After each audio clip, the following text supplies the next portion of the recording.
Karena 2.700 kalau semuanya punya sampan, kita bisa lihat satu pemandangan yang indah nanti. Di siang hari sampannya penuh ujung, kira-kira 2.700 sampan. Hebat tak? Ya, ya. Maka tak terbaiknya Bapak Ibu sekalian. Akan berjejer 2.700 itu. Katakanlah 10% masih di laut karena tidak kembali. Baru potong 270, masih ada 2.400 lebih, sampai 500 berjejer. Yang kedua, kita akan bangun satu dermaga bongkar muat buat mereka. Karena sudah hampir 2.700, maka kebutuhan ekonomi sangat besar situ. Lewat darat mungkin jauh, bisa lewat laut. Nah, sekarang kita hitung nilai rumahnya. Kita akan bangun satu rumah nilainya 120 juta. Bersih, tidak dikurang apapun. Kita akan berikan tanah dia 500 meter, sertifikat hak guna bangunan. Berapa nilai uangnya? 150 juta? 500 meter itu berapa itu kira-kira? Ya, anggap 150 lah ya. Anggap. Sertifikat semua kita kasih ya. 150 ditambah 120, 270. Ya. Biaya untuk saya membangun 450 hektar itu lebih kurang 1,6 triliun. 1,6 triliun. 1,6 triliun dibagi 3.000 berapa? Halo? 500. Lebih? Ya sekitar itulah. 500. Sekitar, katakan 520. Ya, 500 ditambah 27 berapa jadi? 750 lah. Hampir 800. Ya. 800 juta itu modalnya. Kalau di flow perjual pasti ditambah 200 juta. 1M. 1M. Itulah nilainya. Kira-kira ganti rugi ganti untung? Ya untung lah. Ya udah selesai lah. Perintah Presiden udah saya laksanakan itu. Tapi hari ini kita mau sosialisasi sangat sulit. Kalau saya bicara tentang fasos dimasukkan ke dia, nggak mau dia. Kotamu udahlah kita anggap saja 270 juta satu rumah yang kita ganti. Itu pun sudah melebihi dari, maaf, karena di saya tak mau ngomong lagi. Ya. Karena saya pernah diserang kemarin. Ya, salah lagi. Tadi ditanya lagi Pak Kapolres, saya tak mau jawab aja. Bahwa saya ingin menilai sesuatu, saya tidak punya kapasitas. Pasti ada perusahaan konsultan yang diakui oleh negara untuk menghitung itu. Angka itulah timbul, maka saya sebut. Hanya kalau saya sebut, direkam, dikeluarkan lagi, dipotong, dikirim. Sudah minta maaf pula lagi. Kata Pak Kapolres betul, minta maaf apa sih ruginya? Gak akan turun derajat saya. Nah, sekarang saya ngomong, saya minta maaf kepada seluruh rakyat Kota Batam. Kalau ada tersilap kata dari Haji Muhammad Rudi, gugur dosa saya. Selesai. Itu Pak Kapolres saya berani, masa saya enggak? Saudara Kepala BP Batam Muhammad Rudi menjelaskan ada isu yang beredar di masyarakat yang menyebut seluruh Rempang akan digusur. Rudi secara tegas membantah dan mengatakan isu tersebut tidaklah benar. Ia lalu memberikan klarifikasi bahwa Rempang yang akan dipindahkan hanya 2.000 hektar. Terdapat 3 perkampungan di atas 2.000 hektar tanah tersebut. Rudi kemudian memastikan tidak ada maksud apapun di balik relokasi yang dilakukan, termasuk kepentingan politik. Ia kemudian kembali menegaskan tidak ada kepentingan politik di balik pembangunan ini. Diketahui konflik di Rempang pecah akibat warga Rempang tak mau direlokasi dan menolak adanya proyek strategis nasional di atas tanah mereka. Konflik di Rempang juga mengundang berbagai pihak untuk berkomentar, bahkan hingga Presiden Jokowi turun tangan dan meminta pemerintah untuk memperbaiki komunikasi dengan masyarakat. Mulai itulah kita mulai bekerja supaya nanti Bapak kita tidak bias. Lahan yang diperjanjikan itu 17.600 hektar. 17.000 hektar. 17.600 hektar. Di dalam ada hutan lindung dan area lainnya. Yang akan dikembangkan lebih kurang 7.572 hektar.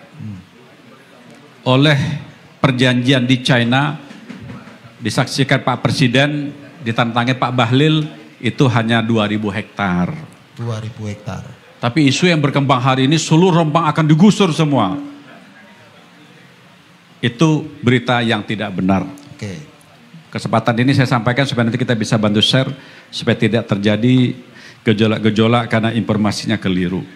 2.000 hektar ini ada 3 perkampungan. Kalau di atas tanah 17.000 ada 16 perkampungan. Oke. Artinya kita bicara 2.000 aja. Karena yang mau kita selesai 2.000 hektar dalam waktu dekat ini. Banyak yang bertanya termasuk tadi di mobil tadi, Pak kenapa 2.000 ini menjadi sasaran? Karena 2.000 ini yang mau dikembangkan.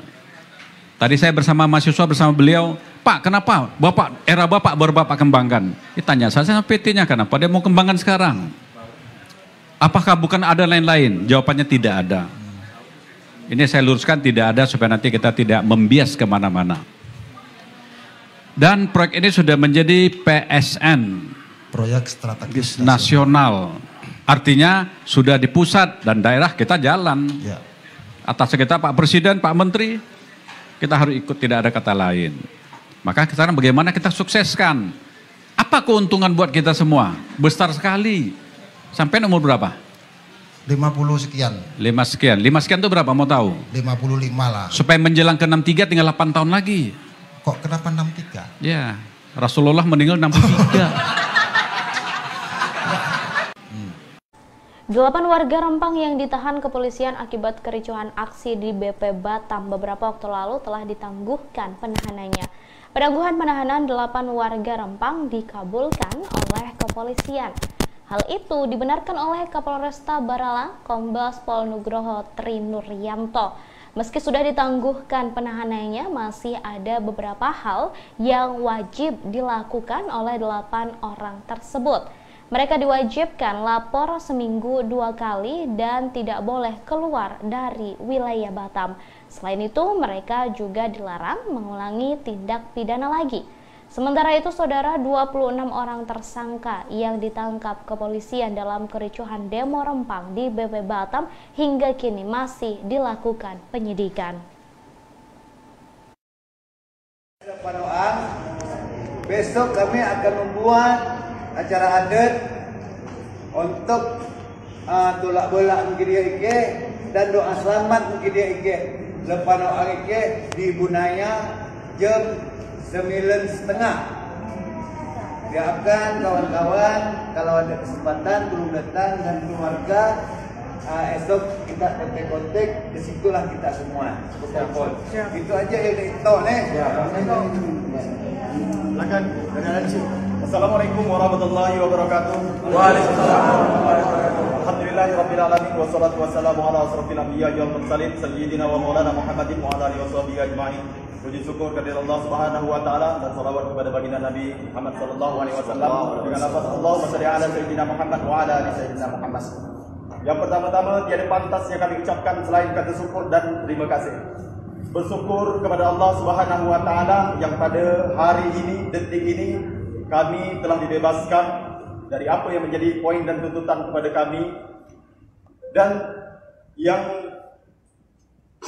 tidak perlu kami ingkari yaitu terima kasih kami ucapkan kepada Bapak Kapolda Provinsi Kepulauan Riau, Bapak Kapolres, Bapak Wali Kota Haji Muhammad Rudi, dan yang utama dan yang paling utama adalah pemuda Aliansi Melayu yang terus berjuang sampai detik ini dan menepis berbagai macam godaan arus fitnah yang luar biasa terhadap pemuda Aliansi Melayu yang saat ini menjadi buah bibir, yang pada saat ini menjadi tonggak kami untuk selalu kami kedepankan, yang kami nyatakan bahwa Aliansi Pemuda Melayu tetap tegak lurus kepada masyarakat Rempang dan Galang dan tidak akan condong sedikit pun dengan perjuangan yang selama ini kami tegakkan di situ.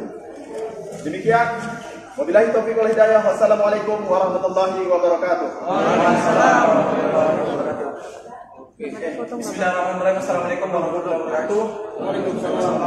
Saya mewakili seluruh keluarga besar Aliansi Pemuda Melayu mengucapkan ribuan terima kasih kepada Komjen Sultana Dalkam Mabes Polri, Bapak Dirjen Yan Putri, Bapak Kapolda Polda Kepri, Bapak Kabana Bangun, Bapak Kapolresta Baralang, Kombes Nugroho, seluruh lawyer, kawan-kawan seperjuangan, staf terkait yang hari ini bersatu padu memperjuangkan sehingga hari ini teman-teman seperjuangan kita bisa menghirup udara segar. Dan kita doakan semoga ke depannya perjuangan kita bisa lebih beradab lagi, bisa lebih beretika lagi, karena kita yakin dan percaya inilah negara hukum, negara yang punya aturan dan peraturan. Dan harapan saya sebagai Kordum Aliansi Pemuda Melayu tetap semangat, tetap solid, tetap kompak. Kita pastikan hari ini Aliansi Pemuda Melayu masih tegak lurus bersama masyarakat Rempang dan Bengawan. Takbir! Takbir! Hidup Melayu! Terima kasih.